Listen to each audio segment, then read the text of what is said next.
they should have the tools, and now they have to start using their brain. Like they need to know why and not what.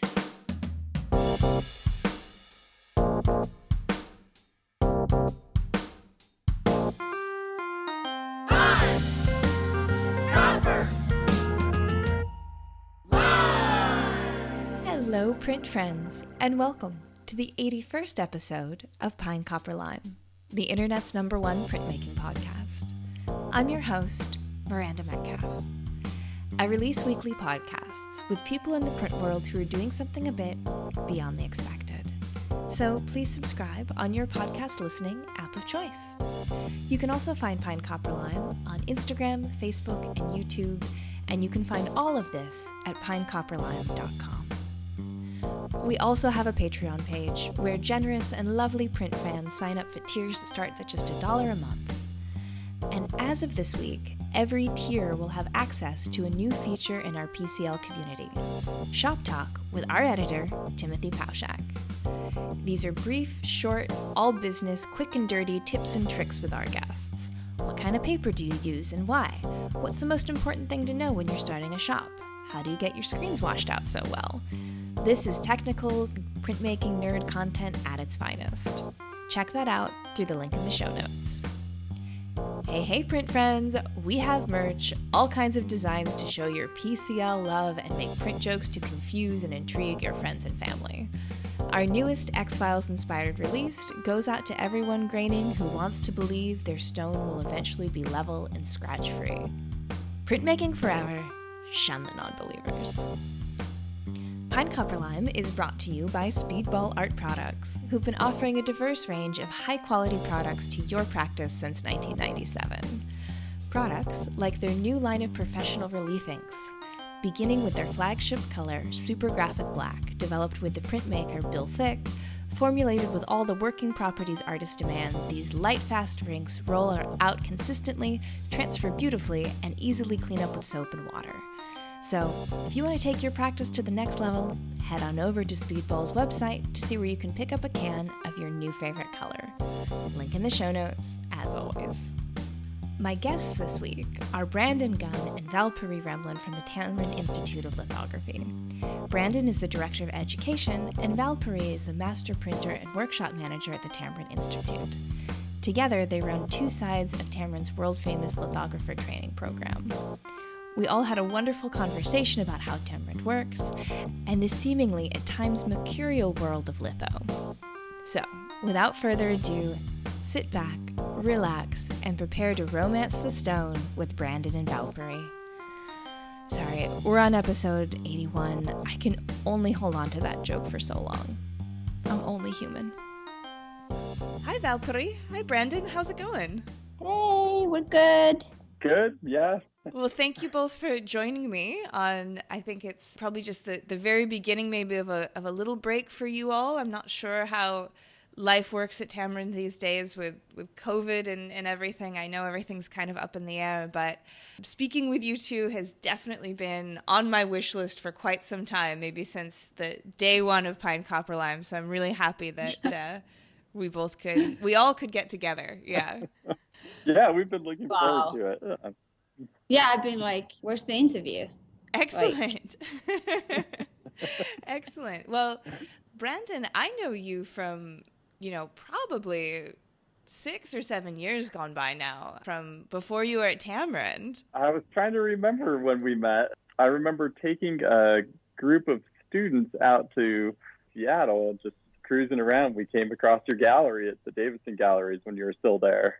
And I remember, Miranda, you were so nice. You let me just pull open drawers and leaf through Daumiers, and you were so trusting. Well, I could tell you were print fam. I was like, he knows what he's looking at. He'll be good. You could tell. That was a great trip. But yeah, that's been, I don't know, maybe even 6 or 7 years now.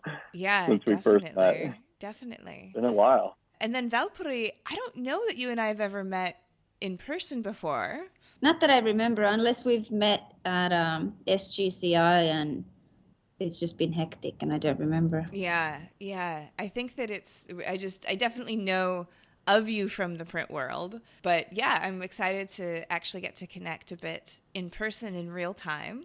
And so I feel like Tamarind as an institution has been a little bit of a touch point that, through the interviews that I've done, which is probably coming up on, 75 now. It's been quite a few. It comes up over and over again. People mention it in passing. Some people have been trained there. I think I've had a lot of alumni from Tamarind come through Pine Copper Lime doors. So I think people either may know about it already, or they may, if they're regular listeners, being like, what is this place? So I'm really keen to have you both get a chance to explain about it a little bit more and talk about it and your involvement in it.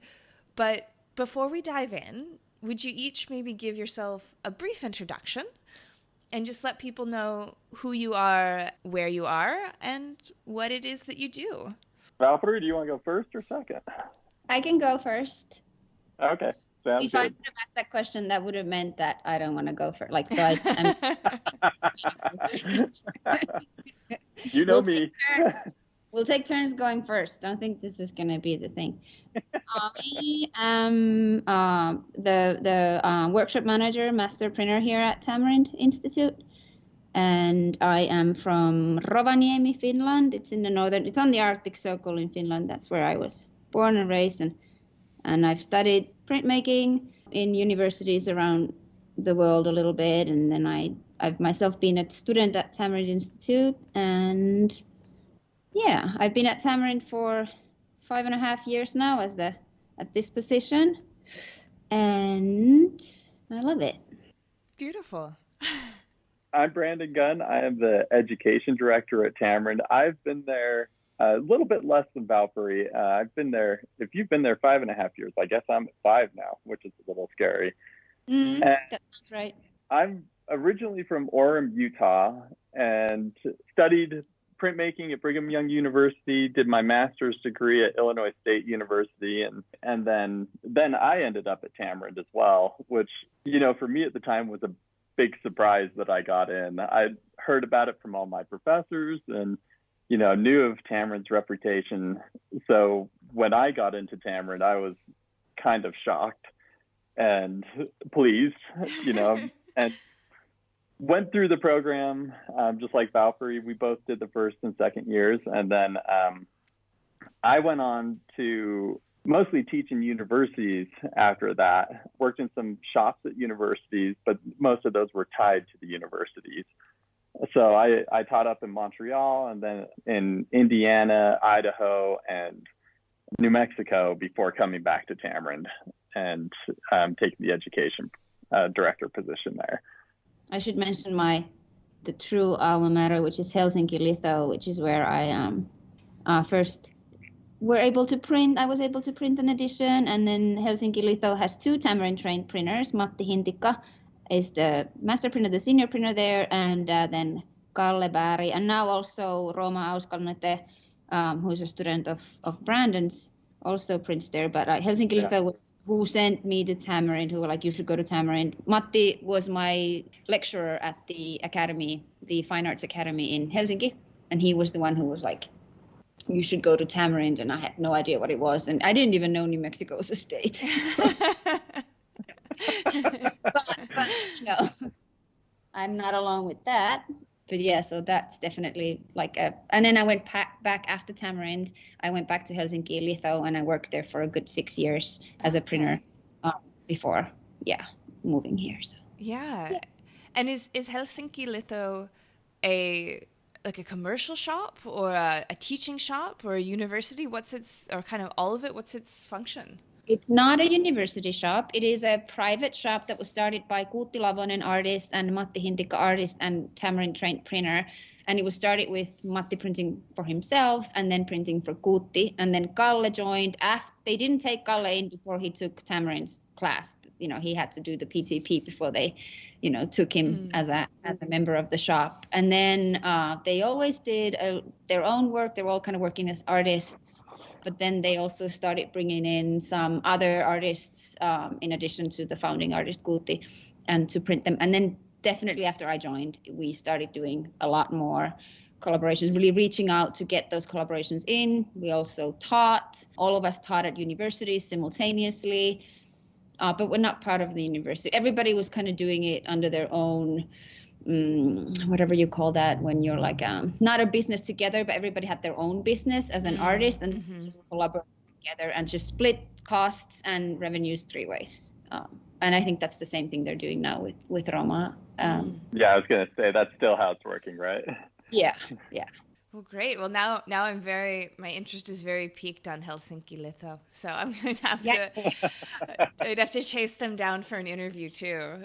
Well, it's interesting. Like Tamarind kind of works this way where we have a heritage in shops, and Helsinki litho is one that's constantly sending people to Tamarind, or people from Tamarind are constantly going there. And Artist Press is another one, like, and Keystone, like shops that have Tamarind printers tend to send people to us and we send people back. It's kind of an interesting exchange. Yeah, like you've got kind of like sister shops around the world that are growing alongside you. Yeah.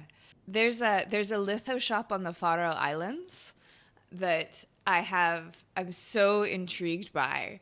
I don't know if you all are aware of it. I think it might just be called Faro Litho. And they have pictures of the shop and they've got stones there. And I always look at them like, look, if you got stones on the Faroe Islands, I can find stones in Bangkok. I just know it, Yeah. Like, right. Like they must have come over in a steamship or something. But they're somewhere. Yeah, I love all of these shops that maybe even in kind of unexpected places. Not that Helsinki's unexpected, but just that kind of discovery of that litho family around the world of just the like, wait, what are you doing here? Like there's massive limestones here. What's happening? Yeah. It's kind of fun when you think of like where Tamarind has sent people and the litho that's happening around there. And Tamarind used to have a great history of going out and starting up litho in areas. Like I think that's partially how litho got introduced into Canada again, was someone going up and doing a workshop, and that spreading out from the people who were at that workshop and really engaging the area, and people going out from that. And it's a really interesting, like, I don't know, history to look at. Well, I feel like I have so many questions kind of about Tamarind and what it does, and like that interesting histories of being Johnny Apple litho across the world, sort of spreading lithography around. But just in case people aren't familiar who are listening, could someone just sort of give a bit of the elevator pitch for Tamarind? Like what is it? Where is it? And kind of, why is it this presence in the art world that people, know of it and aspire to it, and all roads kind of lead back to Tamarind in some ways. I'll take this one, Valpuri, and you can back me up or chime in and correct me. But Tamarind really started, and I don't want to go back too far into our history, but one of the reasons it became such a thing was when June Wayne started it, there was a real void for printmaking, and especially collaborative lithography in the United States. And so she applied for a grant, got the funding to revive that in the United States. She was an artist, and her problem was that she felt like she shouldn't have to travel to Europe to collaborate and make lithographs. And so she wanted to have that ability in the United States and to foster that in the United States. And so that's really what Tamarind has been about in our history, is to, we have, or at least had, a threefold mission of training new master printers, training artists to work in lithography, and reestablishing the market for lithographs in the United States. And, a lot of that has been done over the years. We don't necessarily have to reestablish a market for selling lithographs, although that's maybe always a debatable point, like are prints actually selling? How do they compare to paintings? That's always an issue for sure. But, and one that we're actively in the field of, because we're printing and selling prints, and that's how we make our funding and continue our processes now. But we're still very much engaged in the training of master printers, the engaging artists in lithography. That's very much at the core of what we're doing, and trying to create that community around lithography that really, is so essential for our survival throughout the world. And I think that's a big part of what we still are striving to do. And one of the reasons that Tamarind has such a history, because we do train people and we send them out into the world. We don't train them, and Valpuri can talk more about the frustrations of this. We don't train them to keep them in the shop. And that is actually, it's kind of problematic. You get someone trained perfectly to print, finally, and then you send them out to the world. Yeah. You don't get to take advantage of any of that. And so, both of the thing that's our biggest strength, the training of these printers, and also our biggest weakness, is that we send them immediately out to go out and take that knowledge and spread it into the world, either as teachers or artists or printers or whatever it may be that they do. But I think that's where so much of the history comes back to us, is, or at least part of it comes back to us, is because we're actively trying to get our printers out into the world and have them succeed. We're very invested in them succeeding out there. Yeah. That's the story of every printer that comes out of Tamarind. We send them out, exactly what you guys are trying to do in Bangkok, to start a shop to reinvigorate lithography in the area that they're going to, and to get artists, just like Tamarind did in the early years. That's still needed everywhere. And it used to be that the big shops could kind of hold that, like, the big lithography workshops that were employing tons of printers, but we're not really in that economy anymore. It doesn't feel like we're in the economy of smaller shops that cater more to the local than they do to the country or something like that.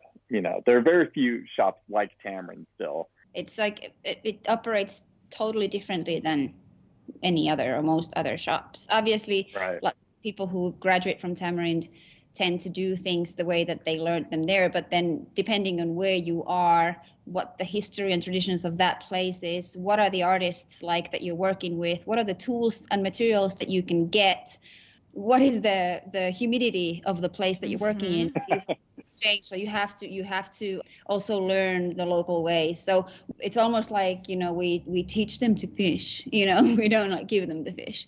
We teach them how to do research, how to trace your mistakes, like what did you do, what went wrong, why did it go wrong, what could I do differently, how would I better this? And having all these people come through our shops here, the educational side and the professional side, obviously brings more to us as well. So we're constantly adding to our knowledge and our pool of tools and traditions with all these people from around the world who come and share their experience that they've had wherever they printed before. So research and keeping current material and technical wise and art wise, it's a very important thing for me that we create good art. That's what I want to be proud of, that the art is current, that it's true to the artist's work, that what they're doing at the moment, and they can be proud of it and they can show it with their other work. That's the main thing for me to do, their research. Those are the two main things for me. When you said that Tamarind's a unique shop, do you mean like in the way that you go about lithography and the way that you train people and then send them out into the world? Yeah, those are of the things for sure. Obviously, we don't have train. We train our help as they work for us. So we're simultaneously teaching, training.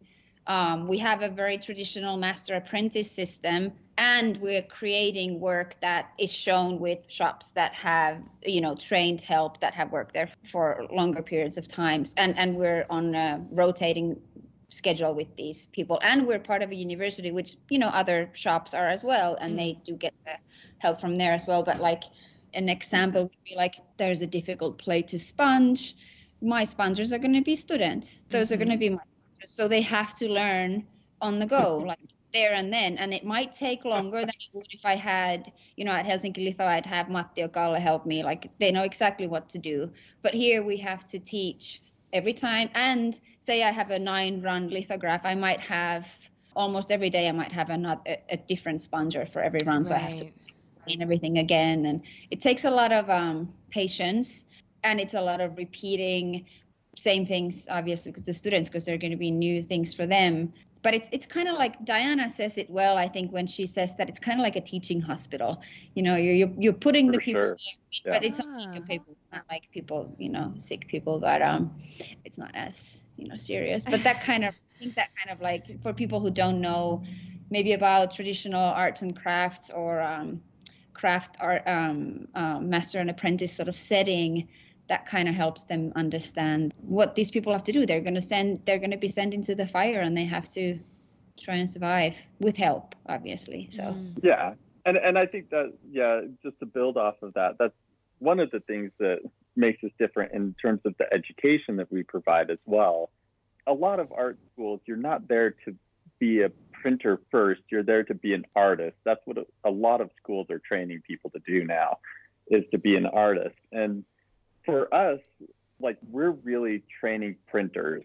And so in my year, the first year of the shop, they're in the shop for 70 hours a week, 80 hours a week, pretty regularly. And part of that is, me giving them demonstrations, me sitting there and helping them out and just working them to the bone so that it becomes just memory. And the other part of that is sending them over to Valpuri to, work for her, to sponge for her, and seeing how, it might actually work sometimes, because there's a lot of failure on my side of the shop.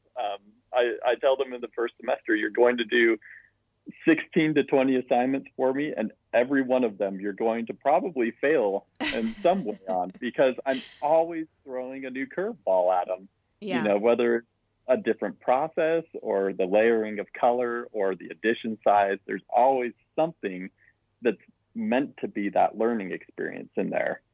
The students are going through a very, very tightly scheduled, very tight and pre-thought, very methodical. Like Brandon's really worked the education side, again and again and again. Every year he's trying to make it more just suitable for today and for the students and for this class setup. And it's very hard. It's very hard for them.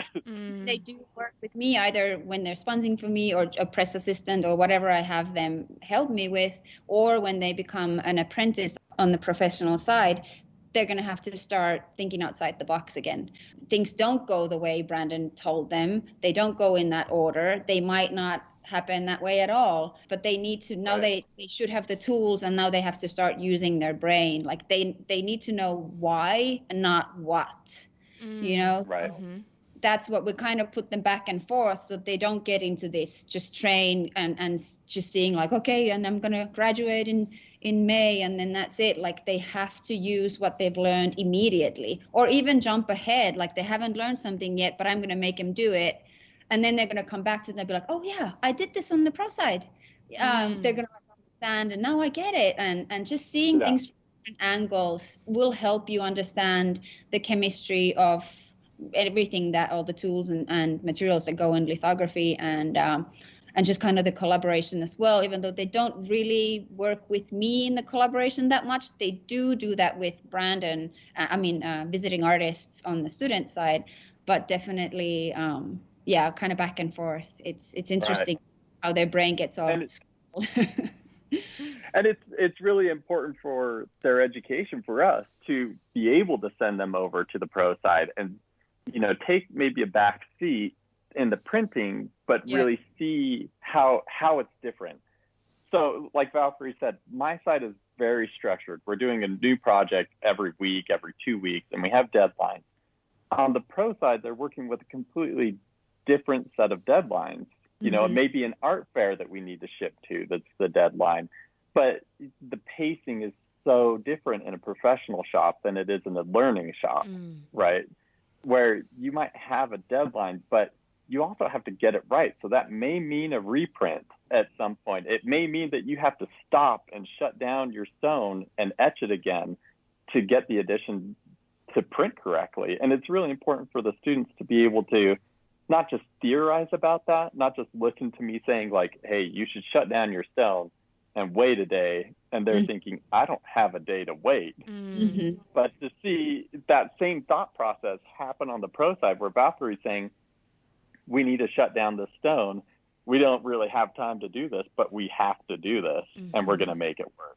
We got to wait. That's not dry, or it's, whatever it is. It's not just about like hitting the deadline, but that it's about printing a good print as well. That is part of the process, just as much as the chemistry, just as much as anything else. Like printing it well is part of what we're doing. That's definitely the most important thing for us, is that it's printed well. Yeah, that's such an interesting point. I think particularly when it comes to lithography, where so much creative energy, so much wailing of gnashing of teeth can just go into the stone, just getting the stone to roll up like you've envisioned. And then I think, once that happens, I can see particularly younger lithographers taking that breath and being like, I did it, and then completely forgetting that actually there's this whole other end goal, which is to make a good edition. Yeah. Yeah. My students have since learned this semester that you may have to etch 5 or 6 times to get that stone stable, and that's just what it takes. Yeah. It's a really important lesson to learn, and part of that you learn on the pro side. Part of it you just learn from doing it and having it fail, Because a lot of the stuff that I tell them on this side, even for my apprentices, are the things that I know to think about prior to things happening. Like when the artist is here, things that we talk about, we don't discuss, but they're done so that we can proceed step by step, and we're always 10 steps ahead of the artist. We have to know where we're taking this so that we can actually do it. And then it's very theoretical, because I tell my apprentices, like, okay, we're doing this, like, okay, and you have to think of this and this and this, and they hear it from me is different than them then going back and doing it themselves, and really having that aha moment, like, hey, I should here probably now think about extra fortifying the edge of my paper, because I've got this long print that's got all these horizontal lines that need to line up, or something like this, whatever it is. They don't then come to it afterwards with, oh, should have done that.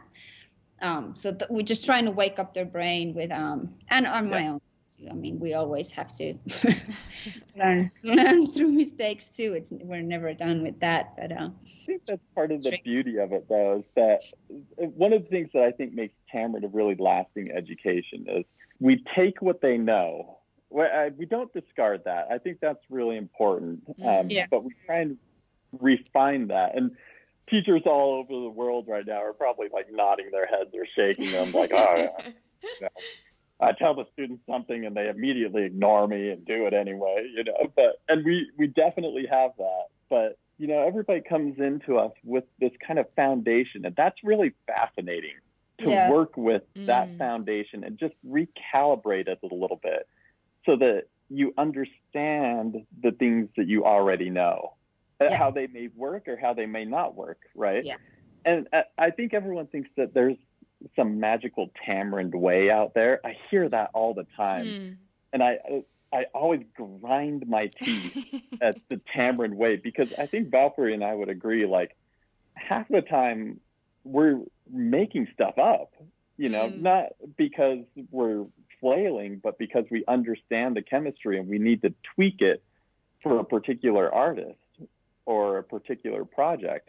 I mean, we come up with lithography with every artist anew. I almost feel like we come up with a new tool every time someone comes in. And that's what really keeps it alive. And that's why having the students coming into the shop is so exciting for us, is because they come in with new ideas all the time. They have new ways of thinking about it that, is partially ingrained in their history and the way that they learn litho. And we're just really like helping them tweak that for a correct understanding of the chemistry maybe, or the theory of it, or the ebb and flow of working in a collaboration by making them do it over and over and over and over again.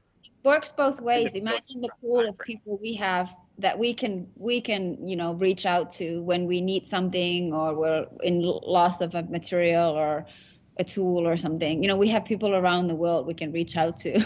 Yeah. Or we need help somewhere. It works both ways. It really does. We're in touch with our colleagues and our past students and apprentices on a weekly basis with Brandon.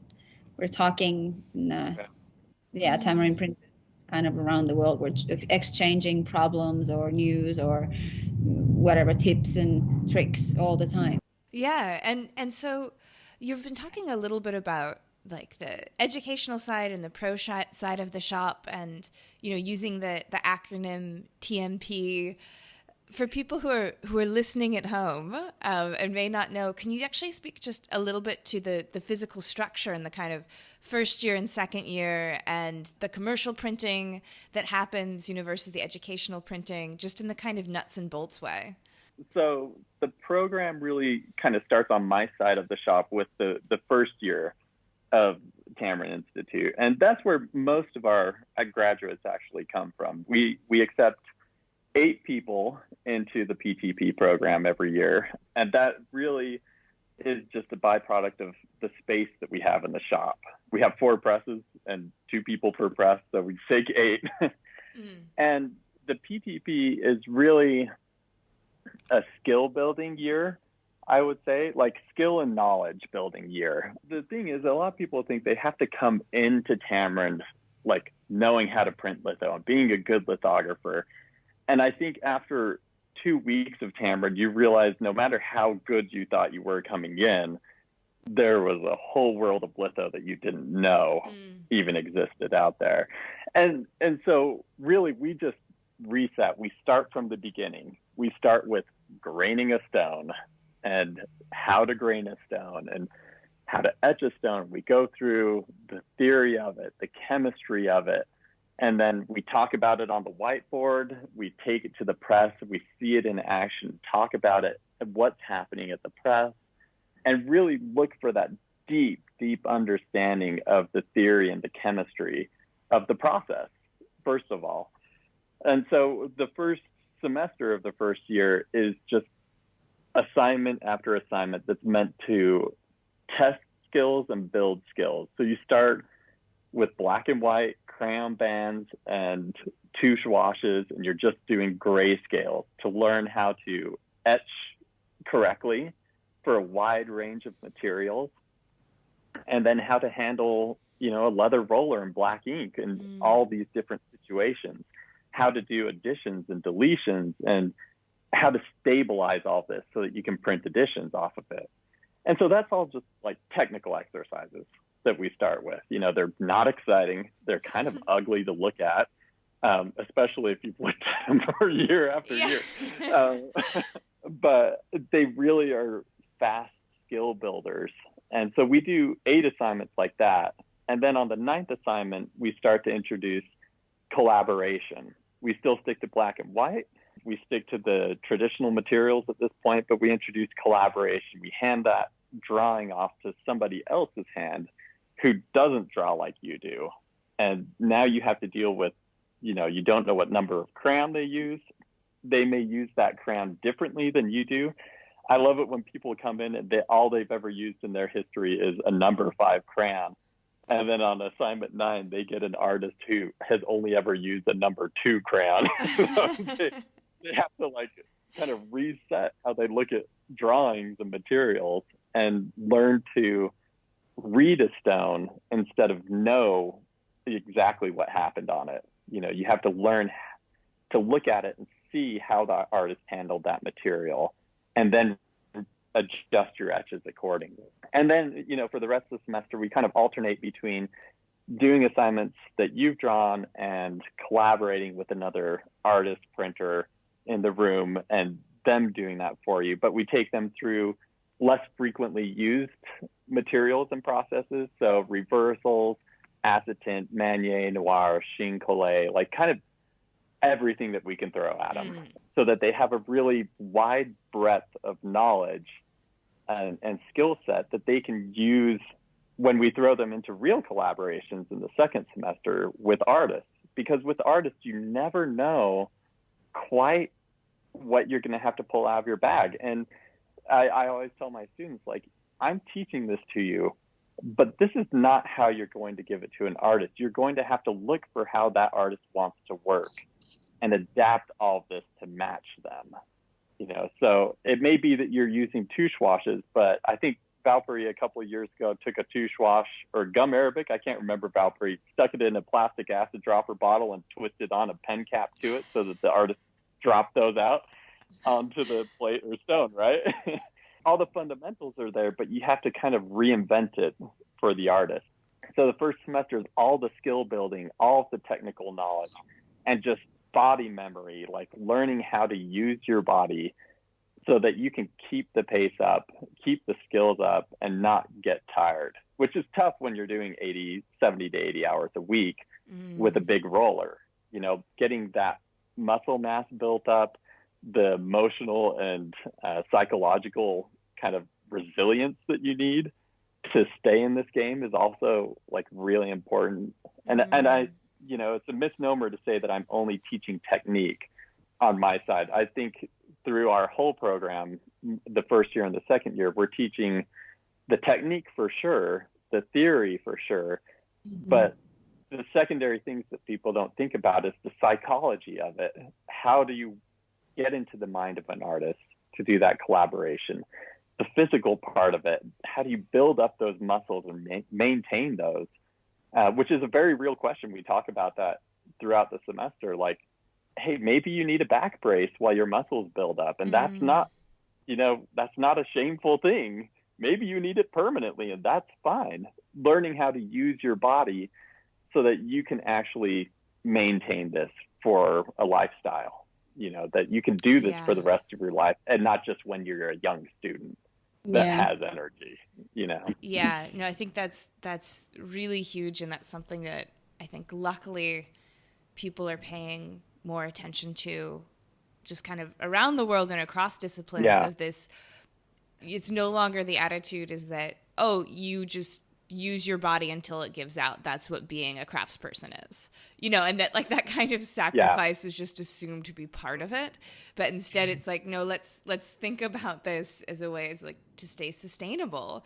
And so you can still be doing what you love and doing what you've been trained for at 70 rather than, you know, having the bones in your wrist give out from flipping the roller. Exactly. So like teaching the students teaching them how to run a business is also part of the first year. So they have a business class that goes along with the technical training and an art history class that goes along with the technical training so that they understand kind of this full view of what it takes to run a workshop or to survive in the art world wherever you may end up. I think teachers have to do this all the time as well. Artists have to do this. You have to run your own business. You know, it's not just collaborative print shops that we're training for, even though that is definitely what we're training for, but it definitely applies beyond that. And then I'll just sum up quickly. My second semester is a lot more free form. I invite in graduate students from the Art and Art History program at the University of New Mexico. And we have a number of students that come into the shop and work as artists, and they come from all different areas of the university. So I've had architects, ceramicists, photographers, painters, printmakers, you know, whatever area we can get them from. And then recently we introduced bringing in outside professionals back into the PTP program. So mixed in with the graduate students that are coming in and acting as artists for the printers. They also have a few professional artists that pay to come and work in the shop with the students for maybe a little more elevated experience. So, you know, when there's money on the line, it makes a difference, I think. Totally. So, you know, I always say, hey, they're paying for this.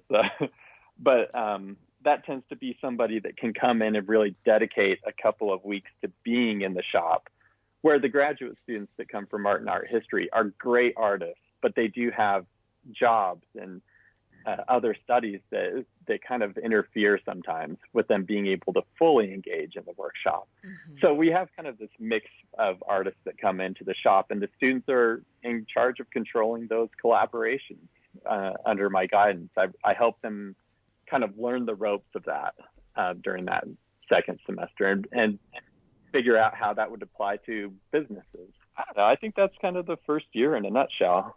And you mentioned something that really makes a good bridge to the second year, is that when Brandon said that we train collaborator printers, but also, you might find yourself being an artist. You might find a little educator in yourself. So for those who are interested in continuing on tapping onto maybe I want to be a collaborative printer, or I'm not sure, or I want to learn more, or I want to stay here. Those who have that situation in their life that they can stay for another year, those people who you just want to try it, they can then apply to stay with me for another 12 months, because I need someone to work with me. Otherwise, I'm going to be by myself. Yeah. Yeah. Could be a very sad sight. But so my shop is in the same building. There's just a stone storage that separates our two shops here. We're connected. We don't have any doors between us. I have 3 presses. Yeah, that can be musically challenging sometimes. You know that I'm not shy to say, shut it down. Especially if it's some sort of it's usually very bad music. It's like, I don't even know if you can call it music. It's play. But so then we go throughout the year, we evaluate the students throughout the first year with Brandon and Diana Gaston, our director, and also our curator, Ben Schoenberg. Like, where is the student going? What are their strengths? We kind of try and ask them, and then also tell them what it looks like that is working for them, and what they should work a little bit more on to reach their goals. And then at the end of the year they can apply, and we go through a very actual application process that they write a letter of intent to want to stay. We interview them. We look at what's ahead that year. Do we need one person? Do we need 2? Do we need 3? What's the pool of the students? What are we looking at? Do we have everybody wants to stay? Do we have 3 that are wanting to stay? And it changes every year a lot. And then whoever ends up staying starts in June with me. And literally first day of my apprentice now, Elisa Eppinger, was with an artist, visiting artist. At the same day as the visiting artist came, Elisa started with me. So we had no time together before that. So it's really throwing into the flames and just sink or swim kind of situation. And they learn as we go. They learn where everything is in my shop and how I like to do things. And it's very much always a group effort for us. It's one of the main things they learn on this side is how to work as a team, because usually there's 2 apprentices and myself, and we work as a team together. What are the strengths of that person, or what do you need to learn? It's like teaching and using your strengths at the same time. So you putting you in a situation where what you need to work on, but also pulling you into a situation that I know that you can really do well, and also working together. And they have to do everything that I do as well. I'm always obviously there. It's my responsibility that things go well, and if they don't, it's also my responsibility. Mm-hmm. But they are very tired, and we work long days also on my side. And again, just continuing to teach them about how to use their body. I always hate it. I call myself I'm nagging all the time, and I hate to say things when someone has a good flow and I see something that I think that they could do differently. And then Alyssa gave me a good tip. She said, just say pro tip. And I'm like, okay, here's a pro tip. You could, rather than be like, oh, well, I don't want to say, but I think if you did this, it would be a little easier and we could get that work a little better. So it's really fine tuning that person's abilities and their strengths, and just using their strengths and really stretching them pretty thin on the second year. So on my side, we have visiting artists, depending on if it's a year of COVID-19 or if it's anything from, I suppose, from 1 to 12 or whatever, how many artists we have over that year. And since we're kind of far away here in the middle of nowhere in New Mexico, in Albuquerque, we try and have the artists come for a longer period of time. 2, 3, 4 weeks is wonderful. And then we work with them on whatever we decide to work with them on. I mean, it starts before they get here. I don't want to get it so much into how we do collaboration, but people know, like, it starts, connection starts before. But, you know, when they get here, we really throw ourselves into it and make it a really fun experience for everybody. That's an experience where everybody's thriving, everybody's innovating, everybody's excited. And I mean, obviously it changes with every artist that comes in. It's always going to be a little bit of a different experience. But yeah, we're always 100% in. And I try to give my apprentices the energy that I try to bring into a situation. And it depends on the artist. Like, we have to see the energy level of the artist and sort of try and be on that same level and respect that. And we create this little team together where we sort of scheme things and you know, it's a very, we come very close. I come very close with my apprentices because it's really every day on a very personal level. There's no yourself. There's no walls between the presses. I see everything they're doing. I hear everything they're doing, smell everything they're doing. It's like, it's really super hands-on and it's really close-knit. And it's exciting. I mean, I have days when I'm like, oh my gosh, I can't, it's horrible. Oh, like, how did I survive today? But then and this is what I tell my apprentices too, we come to work every day to make lithographs. So don't try and rush a project. There's going to be another project, you know, behind the next door. It's like, we come here to do lithographs every day and we do them to our best ability and as great as we can. So we don't rush from project to project. We take the time, whatever the time it takes. And so I'm trying to just have them be in that moment constantly where you come to work and we make lithographs, and you come to work tomorrow again and we make lithographs. Like, it's not, I can't wait to be done with that project or whatever. It's like, there's always another thing around the corner that is going to have its own problems and different obstacles, and it's intense for sure. Yeah, but I feel like that's just even good life advice, honestly. Like, that I think so much we want the end goal. We want something to be done so we can have that kind of checked off.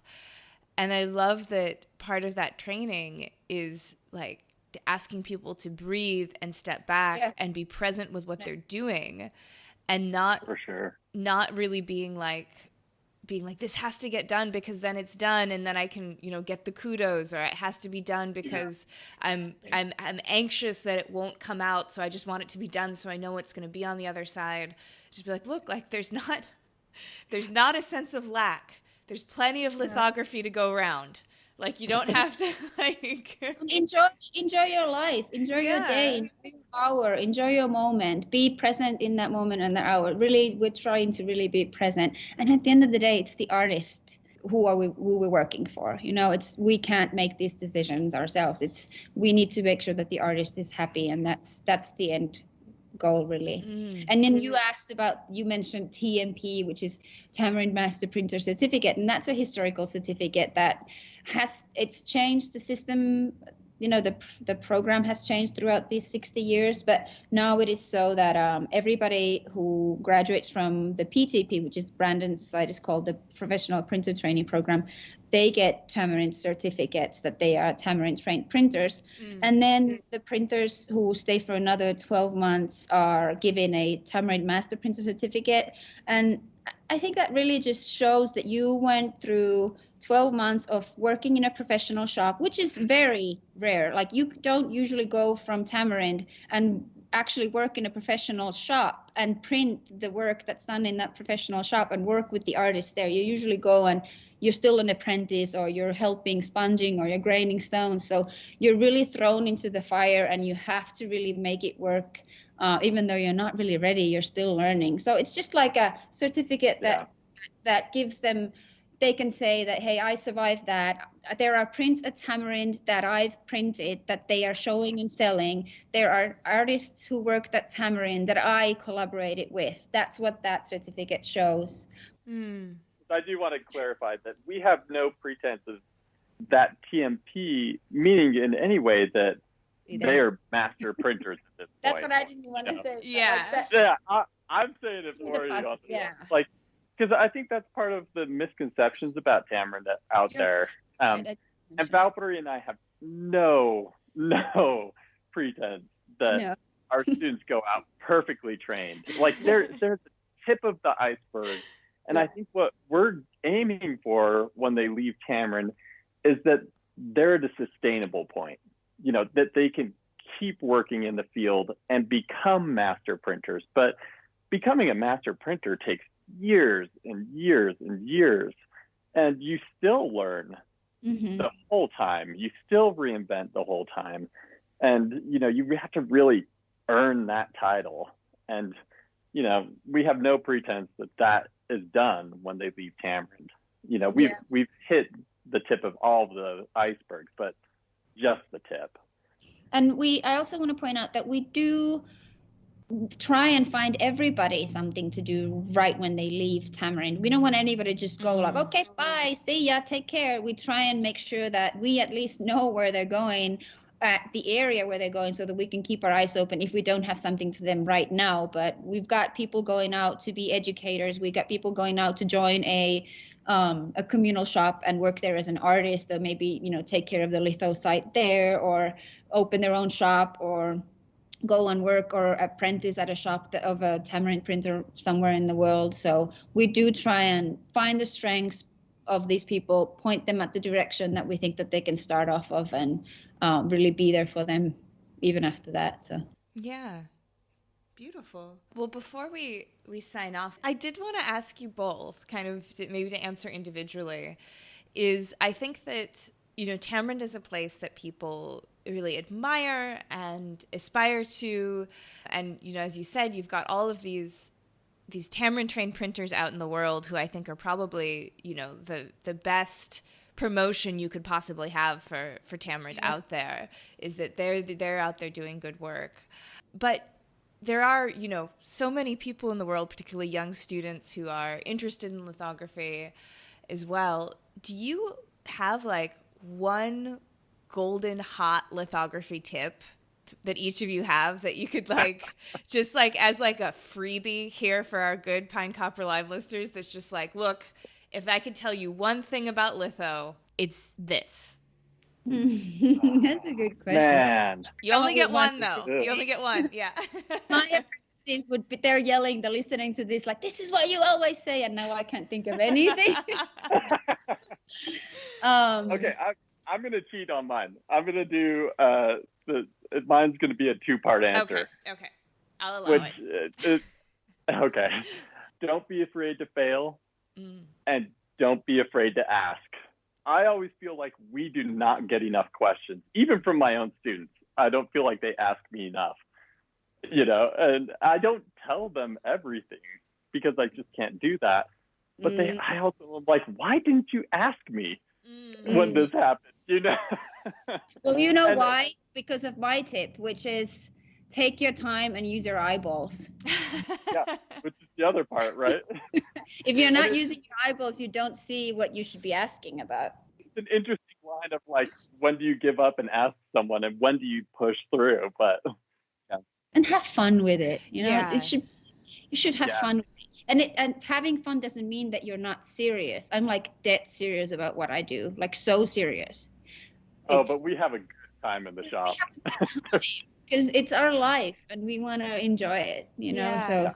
I think that's just such good life advice. Maybe if there's if you ever want to come with a really cheesy book, you could write one that's what litho taught me about life. But I do think it's in We've there. got soap operas, books, everything. Yeah. Oh my gosh, I bet. Because it's slow down, take your time, and try not to take it so dang seriously. Yeah. It is the most important thing when we're doing it right there, but important things don't need to be sad or they don't need to make you down. It is important, and it's hard, but if you love what you're doing, that you can still enjoy it. And it's hard when you're tired and your arms are hurting and you can't feel your pinkies or whatever the situation is. And I'll add actually to this, Miranda, that in the past, like Tamarind's had the Tamarind book, and that has been our resource, right? But we're developing more and more. So we're doing some educational videos. We're putting them up on our website and on Vimeo. We're trying to get out there a little bit more and make this a little bit more accessible to people. And I personally love it when people ask me questions. I'm really going to regret this if this goes to air. But I love it when people email me questions, because I turn that around and give it to a student to answer. And I double check their answers and everything, but I use that as a learning opportunity for them as well to dive in and research those things. So I love it when questions come in. Wow. And I'm really good. I was going to say, it was like all of a sudden, like you check your phone, it's like 300 emails and it's like, I guess that was published, that interview I did a couple weeks ago. And Brandon, you have a new Instagram account, Tamarind Education, as well. If people haven't found that, it's quite new, but you can kind of like follow the Tamarind Education site as well as the Tamarind Institute main Instagram. And we have a new Tamarind Education email as well, tamarindeducation@unm.edu, where you can send questions and ask about the programs and all that stuff too. Y'all don't even know what's coming your way after this gets published. I get litho questions to the Pine Copper Lime Instagram, like buddy, it's a podcast. Like already forwarding them to me, so you might as well too. We do get these emails, and this girl she was Irish, but she's studying in Croatia, and she had these horrible experiences in the shop, and nothing worked out, and nothing was done the way that she had learned, and everything was upside down, and everybody was having bad prints, and I mean everything that she was doing was wrong. And it's like I'm reading an email and I'm seeing photos. It's like I'd have to start from the beginning. And she said, I do have the Tamarind book, but maybe the teacher doesn't want to do it that way. And my advice for her was like, you're an Erasmus exchange student, you're in Croatia, they have their own history and traditions. Enjoy those. Find something they're good at. Do something else. Don't do lithography. You can go back and do litho then. Have fun, explore, use this situation to find yourself artistically. You challenge yourself. You went there to challenge yourself. Don't do litho then. Challenge yourself in another area. Like that's another, like one of those situations where it's like maybe this is not worth your Erasmus exchange time to try and teach the litho teacher in that Croatian university how you do lithography. Now maybe, find something they're good at, something that interests you to do something else, like adventure to different materials and techniques, and who knows what you can learn, Yeah. Sometimes that's the answer too. So Definitely. Don't expect magical answers every time you write. Yeah. She was happy though. She was really happy with the answers. Like, I'm going to do just that. I'm going to enjoy it. That was so lovely. That's so good. And I do think it's really significant to hear that, and to hear, the both of you sort of tell these stories too, because I think because Tamarind has such a huge reputation that precedes it, I think sometimes people might expect that it's like, well, it's the Tamarind way and litho is king, and and then like having a good experience in life, making art that you're proud of, like that's the point, Tamarind, one way that Tamarind's a very special shop is that we do try and make everything in planographic methods. It's very rare that we throw in, like maybe the project that we had with Mark Dion, where we had to screen print the wooden boxes. But everything else we try and use. Our shop is our toolbox, and we try and use things that we can make planographically, and that challenges us. And it's sometimes harder. There might be better ways to do that. Maybe there's another printmaking technique altogether that might be better for that mark. But we try and make everything planographically because we are an educational institute. And that's what and we we're do. nerds. We like that too. I mean, let's be honest. Like, we're all nerds here, but yeah, it's like... Totally. Brandon's nerdier than I am. That is also true, and I embrace it. Just on the record. Valpuri's just in denial.